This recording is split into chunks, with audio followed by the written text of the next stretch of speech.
It is 8:33. Thank you for listening to News and Views on Salam Media, and I am your guest host, Dr. Sumaya Hendriks. The second guest, as part of our focus on Palestine, is none other than Professor Thuli Madonela. Professor Madonsela is the former public protector of South Africa and the current director of the Center for Social Justice at the Law Faculty at Stellenbosch University, amongst many, many other positions which she holds. Prof. Madonsela will be speaking to us about the significant increase in Israeli settlement expansion in the occupied West Bank in recent months and what are some of the legal implications. Thank you so much for joining us this morning, Professor Madonsela. Good morning, colleague, dear Sumaya, and greetings to the listeners. Thank you for this privilege. No, we're grateful to have you. Professor Madonsela, you have been quite unspoken, especially on social media, about the issue of Palestine. And you recently spoke about, express your dismay about the increase in the settlement, Israeli settlement expansion in the West Bank, which are considered illegal according to international law. With your legal hat on, what in your eyes are the legal implications of this continued illegality, both for Israel as well as for other countries that support it? Right.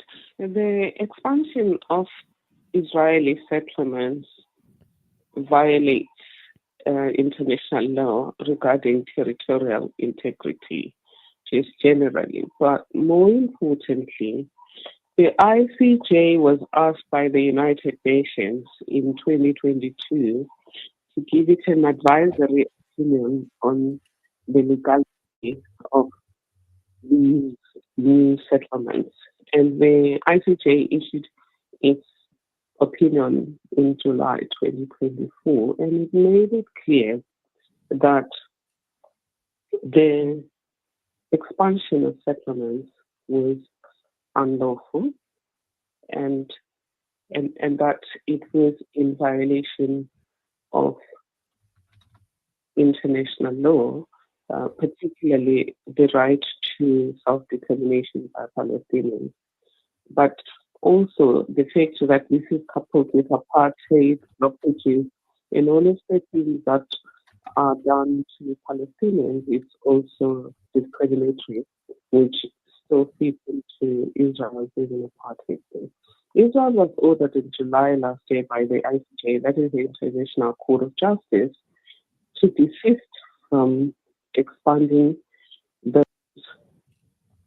settlements, but secondly, to roll back all illegal settlements. In other words, all settlements that were created after 1967 and all land or territory annexed by Israel to form part of its side of the territory.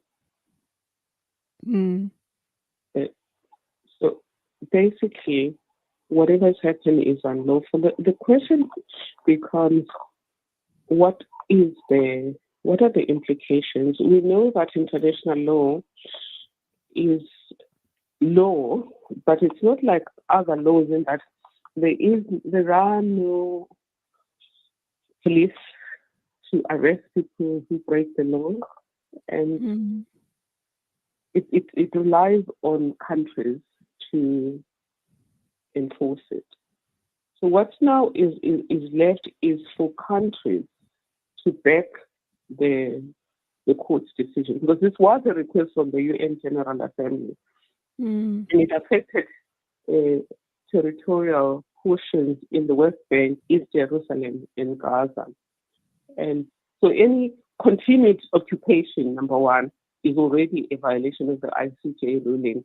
But in addition to that, any expansion of these settlements is a violation of the law. So what can happen now is for the UN Security Council to review this matter and then decide what sanctions impose against Israel. In the absence of the UN Security Council, given the fact that it might face a veto from countries such as America, then individual countries can enforce this by boycotting, blockade, and Israel, and also calling the Israeli ambassador, like with this recent one. I would expect all countries that respect international law to call the Israeli ambassador in their country to say, come and explain this. I mean, you killing people in Gaza because you claim you chasing Hamas. You claim they human shows, even though we know they're not human shows. But how do you explain expanding settlements?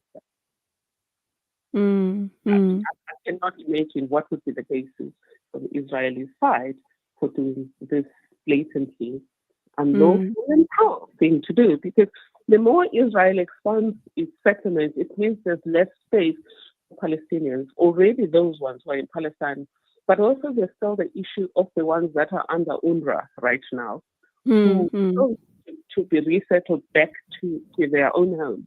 And continuous taking away of land makes the possibility of people getting back to their homes and become narrow and narrow. Prof Madonsela, you spoke about the need for the advisory opinion and just international law in general to transcend paper, and that it must mean also something in practice in relation to this issue. And you touched on the various government action that you think should transpire, and how the UN is also applying its mind to this question. What do you think civil society should be doing, and what type of legal activism do you think we need, both locally and internationally, to be able to give greater expression to the advisory opinion? Can I repeat the question, please, colleague? I was just saying, so there's a need for international law to transcend paper, and there's a need for the advisory opinion to mean more than just words. And so I wondered, in your opinion, other than the actions that government needs to take, what do you think civil society needs to do, both locally and internationally, to be able to, stop halt these Israeli illegal settlement expansion, and to give effect to the advisory opinion in general? Well, civil society can continue actions such as demonstrating in front of the Israeli embassies, and not just now about Gaza, but about the settlements, especially the more recent ones, but also show how much more land has been annexed by Israel from Palestine since 1967. One of the things the UN, the ICJ said, for example, was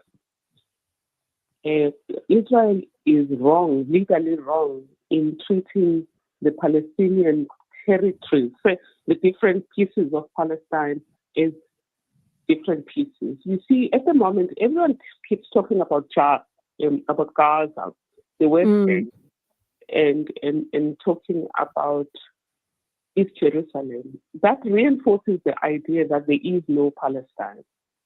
Because then these are just like little countries or little homelands, like the South African STPC states during apartheid. So I think civil society can also insist on using the word Palestine, which civil society is doing at this stage, and treating Gaza, East Jerusalem, and the West Bank as pieces of one country. The UN General Assembly has already taken a resolution to recognize Palestine now as a state, and its seat in the United Nations at this stage is now a state, whereas it used to have observer status. So civil society can also urge their government to recognize Palestine now and treat the Palestinian ambassador not as a representative of the Palestinian Authority, but now as an ambassador of the country. That's something that they can ask their governments to do. And those who are Jews, and we have lots of Jewish people, and one thing we all know is Jewish people coexisted with other ethnic groups in Palestine for many, many years. And really, Jewish people from that region, or Hebrews from that region, share blood because history, assessment, or biology, neurobiologists show us that a lot of Palestinians actually have Hebrew blood.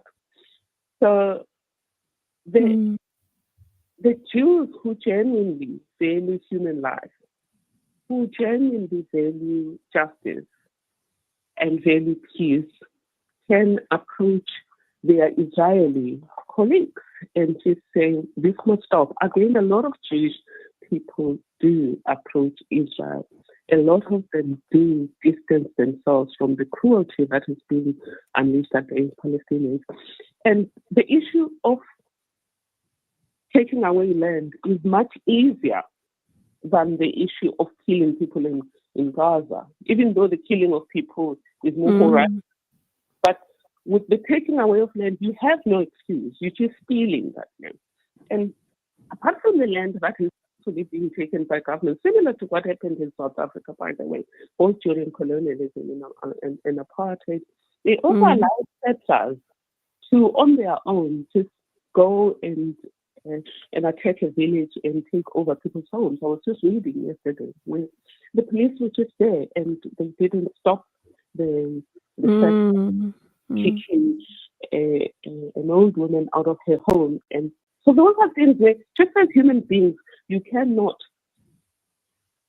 accept that. There's no excuse. There's no Hamas involved. There's just human beings being human beings and enjoying the land that their forefathers have enjoyed for thousands of years. And all then you need to ask is this must stop. So this is the Jewish community. I also think that people in the Arab League, people, human beings now, civil society, need to do more to pressure their governments to do more.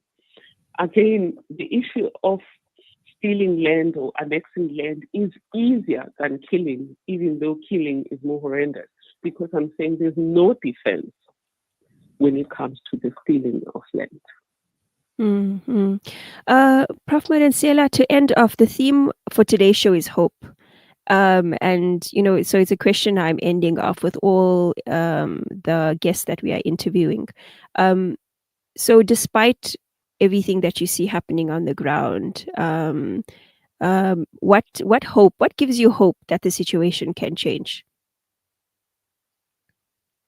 Well, my hope is that humanity will prevail, just as it prevailed here in South Africa, with people within the white community increasingly seeing the truth and jumping on ship and supporting the struggle. This will happen. I see a lot of people say they didn't know what was happening in Israel, and I believe them. And a lot of them say social media has taught them the truth about what's happening in Palestine. And so more people are pushing for justice. More people are pushing for fairness, and which is social justice. And because of that, I am hoping that pretty soon there will be another gathering of the UN General Assembly and another gathering of the UN Security Council. And at the very least, there should be no country that vetoes.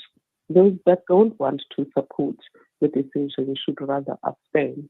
And that one day, as John Lennon says in his song Imagine, one day we shall live together in this world as one. And Palestinians, wherever they are, will just find a way to heal. And also, of course, Israelites who, in the fight back, have suffered. They might be fewer, but they have suffered too.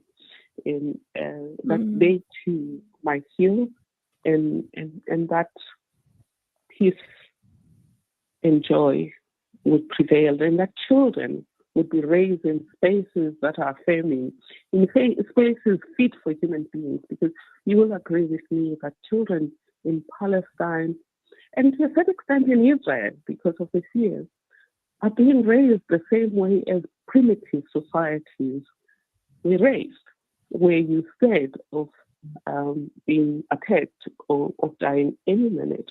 It is purely because of human greed. Mm-hmm. Professor Thuli Madonela, thank you so much for the time this morning, and thank you for sharing your thoughts on this important subject. Thank you so much for everyone listening in. The time is 8:49, and you are listening to News and Views on Salam Media, and I'm your guest host, Dr. Sumaya Hendriks. Thank you so much for everyone commenting on social media. We see your comments. Please keep it coming. And we look forward to the rest of the show.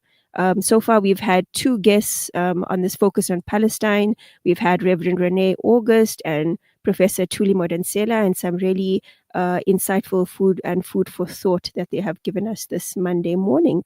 We will now head to an ad break.